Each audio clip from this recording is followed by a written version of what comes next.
Hi, I'm Pedro. And I'm Amelia, and we're here with our teacher, Mrs. Fenn, ready to take off on another adventure with the walking classroom. While we walk, let's remember to keep one ear free so we can be aware of our surroundings. We want to learn, but we also want to make sure we know what's going on around us. It's also important to keep a quick pace while we walk so that we can get the full benefits of the walking classroom. Getting outside while we learn is great, but it only works if we get our muscles working and our blood pumping. And you know what else is important? Hang on. That's fresh. I was going to say that drinking plenty of water is vital whenever we exercise. Why is that, Mrs. Fenn? Well, guys, believe it or not, our bodies are actually 2/3 water. Most of your internal functions take place in dissolved water inside your body. But our bodies are constantly releasing water. Whenever you breathe, go to the bathroom, or sweat, water is removed from your body. Water even gets evaporated from your skin. And that's why we have to make sure to replenish our bodies with fresh drinking water every single day, and especially when we exercise. Without water, we'd be done for. But sometimes I don't drink water every day. Why doesn't anything happen to me? Well, Pedro, you can get water from other sources. Fruits and vegetables have high concentrations of water, and water is found in many of the healthy foods that we eat. You might not be drinking water, but your body can still get hydrated if you eat the right foods. Well, I can tell I'm pretty well hydrated because I'm already starting to work up a sweat. And boy, I am glad to be all slimy and sweaty. Same here. I know things are good with my body if I'm covered in sweat. Sticky sweat. It's gross, and I love it. That's great, you two. It sounds like you both understand the importance of certain functions of our body that are maybe sort of gross, but totally necessary. We sure do, Mrs. Fenn. Why don't we talk some more about the gross things our body does that we do actually need? Excellent idea, Amelia. Pedro, take it away. Well, the human body has lots of ways of keeping us healthy and safe. In a way, our bodies have a defense system, which prevents things from getting into our body that aren't supposed to be there. Some of these defense systems are pretty obvious. Our skin, for example, is sort of a protective outer layer for our muscles and organs. Imagine how tough life would be if we didn't have skin. Not only would everything we touch probably hurt, but we'd all look pretty gnarly. Yeah, that would be wild. Luckily, we have our skin to defend our insides from getting damaged or infected. Another defense system we all know about is the forming of scabs whenever we scrape or cut ourselves. A scab forms over an open wound to protect against germs or bacteria from getting into our blood. Our bones are also pretty solid defenders. I mean, think about where your heart and lungs are. If it weren't for our rib cage, we'd all be getting badly injured every time we fell down or accidentally ran into the screen door that we didn't see because we thought it was open, and get embarrassed because our mom saw us and laughed at how clumsy we were. You have that problem a lot, Amelia? What? Me? No way. I never do that. But if I did, I'd sure be glad my bones were there to protect my insides from serious damage. I hope neither of you are walking into too many doors. But you're both right. The human body does have some great defense systems in place to protect us from all kinds of problems. Another way our bodies protect us is by letting us know when something is wrong. Can you two think of examples in which the human body communicates to us? You mean like if I accidentally get too close to the fire on the stove and my skin starts to feel hot? Or when my stomach starts growling at me, I know it's time to eat. Or when my eyes start to hurt if I look at the sun for too long. Or when I start feeling nauseous after eating too much Halloween candy. Or when my cousin Lawrence visits and he snores too loud so I have to throw my pillow at him. I'm not sure about the last one, Pedro, but the other examples you gave are precisely what I meant. Our body has numerous ways of alerting us that we're either doing things right or perhaps that something is wrong. After a restful sleep, your body lets you know that you're taking care of it by giving you energy to get through the day. But after getting too little sleep, the tired, slow feeling is your body's way of telling you that you need more rest. Do you understand how our bodies communicate with us so that we know how to take care of ourselves?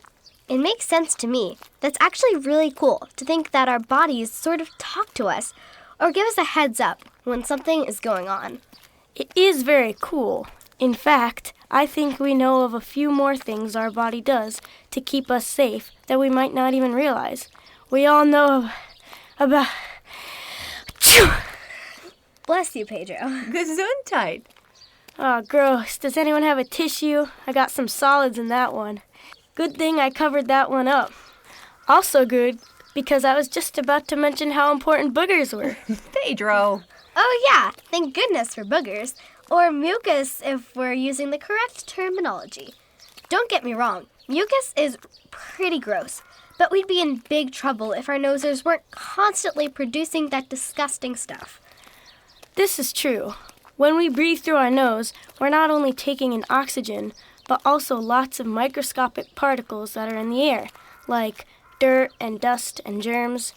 It's no good to have these particles get into our system. So, our nose is lined with sticky mucus. And hair. Did you ever notice that you have hair in your nose?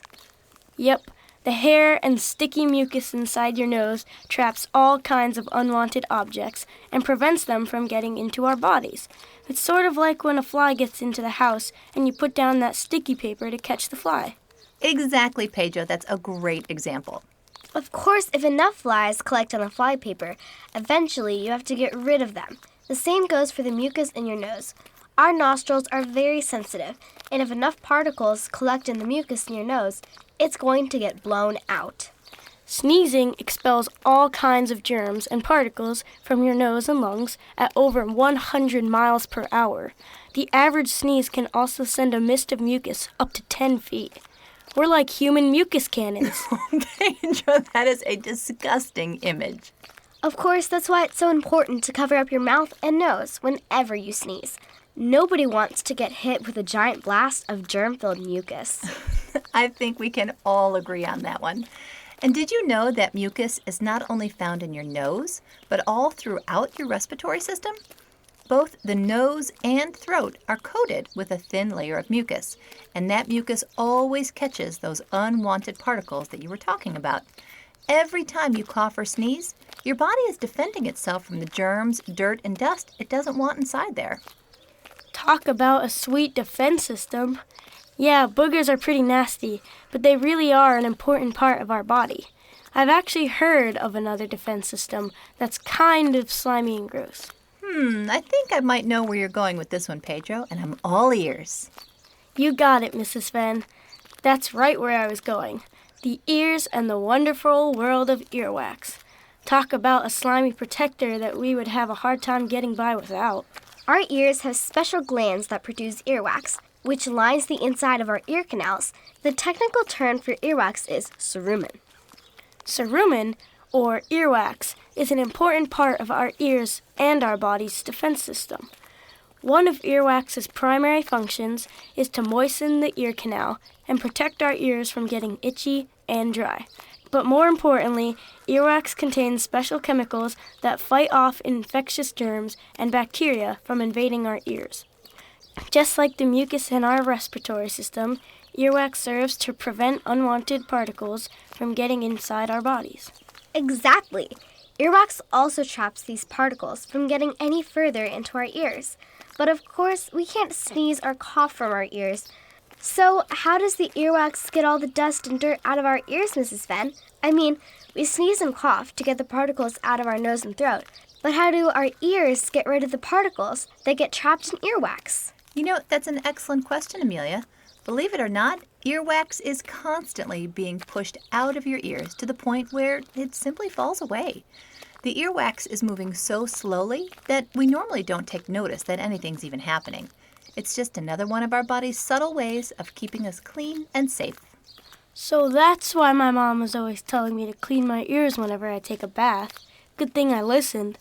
I guess having too much earwax in my ears isn't a legitimate excuse for not listening in class, huh, Mrs. Fenn? Nope, sorry, Amelia. Earwax has no effect on how well we can hear.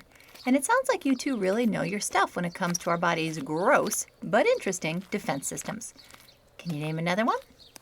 Well, now that you mention it, I've really worked up a sweat since we've started walking, which I believe is yet another one of our body's defense systems.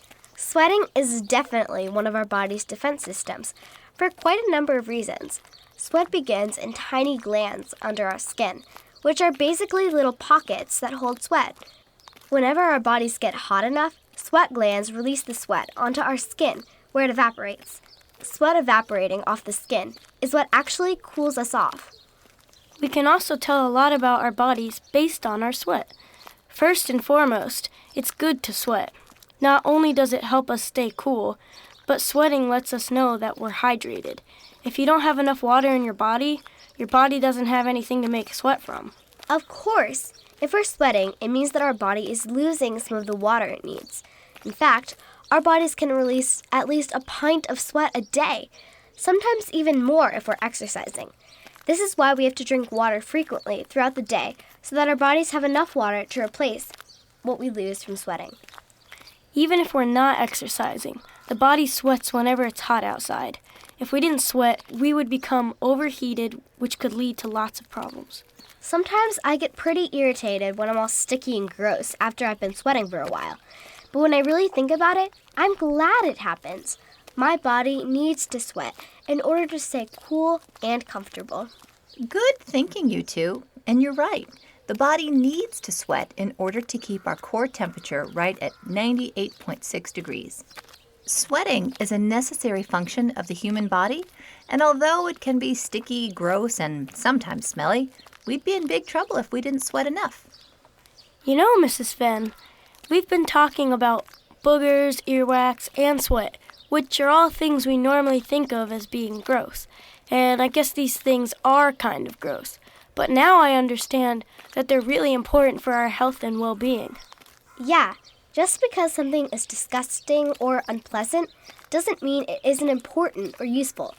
I don't like it when I'm served lima beans for dinner. I really don't think they taste very good, but I know how good lima beans are for me, so I eat them anyway.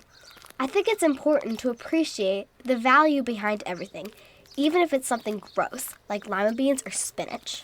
Some people don't like bats because they're scary and weird looking. They fly around at night and make noises that can freak people out. But I found out that bats eat lots of mosquitoes, and if there's one thing I can't stand, it's getting bitten by mosquitoes. So I'm glad bats fly around eating all those bugs. Yeah, bats are considered to be nasty by some, but they definitely have their own special purpose. You two never cease to astound me. It's so important to seek the value or purpose behind everything that we encounter. Even the most disgusting things that our body does are incredibly important. Whenever we go to the bathroom, our bodies are getting rid of the waste that we don't need. Of course, nobody wants to spend a long time in the bathroom, but it's good to recognize the benefit or purpose behind everything, especially things that are gross. I hear that, Mrs. Fenn. I think from now on, before I assume something like earwax or boogers are just plain gross, I'm going to take the time to consider how these things can be good. I think my attitude and my outlook will improve a lot if I just look at those things differently. Definitely. It's also not fair to judge or make conclusions about things before we've considered everything there is to consider. I mean, when I get sick, my nose is runny and I go through tons of tissues just from blowing my nose. Usually, I feel pretty miserable when I have a cold and my nose is just one giant booger factory. But next time I get sick, I think I'll try to remind myself that my body is doing everything it needs to in order to heal and get me back to normal. Yeah, it means dealing with some nasty body fluids for a while, but that's just how I know my body is taking care of me. That sounds like an excellent approach, Pedro, and you can apply that to all aspects of life. We've gone over a solid chunk of information today, haven't we? Can you two review some of the key points we touched on? Sure thing. We talked about how our bodies have defense systems, which protect us from getting sick or injured. Whether it's our skin defending our insides or our bones defending against injuries, our bodies have ways of keeping us safe from the dangers we encounter every day. Our bodies also protect us by communicating when something is wrong, or our tummies rumbling when we're hungry, or feeling pain when we get too close to something hot. We talked about boogers, earwax, and sweat, all of which are slimy substances that serve their own unique purpose in defending our bodies. Earwax and boogers keep unwanted particles out of our bodies, and sweat helps us cool off and regulate our body temperature. Finally, we realize that no matter how gross or unappealing something may be, we should always seek to discover the purpose or value behind everything. Earwax, boogers, bats, and lima beans are all a little gross, but each one has a special function that we all can appreciate. This goes for everything in life. We should never assume the worst about anything before we've taken the time to uncover the good. Wonderful. And of course, we all learned how important it is to stay hydrated, especially when we go out with the walking classroom or exercise in any way. Water is not only fuel for exercise, but it also keeps your learning minds active and ready to absorb information. Well, I'm all drenched in sweat, Mrs. Fenn. I've definitely burned some calories and absorbed some great facts. I smell like my dad's gym bag, though. Should we call it a day? Sounds good to me, Amelia. Sign us off. Thanks for joining us on the edition of Walking Classroom. Happy Achoo! Oh, I'm gonna need a tissue again. Got rid of some solid dust particles on that one. Oh, here's a tissue, Pedro. Well, as always, happy trails.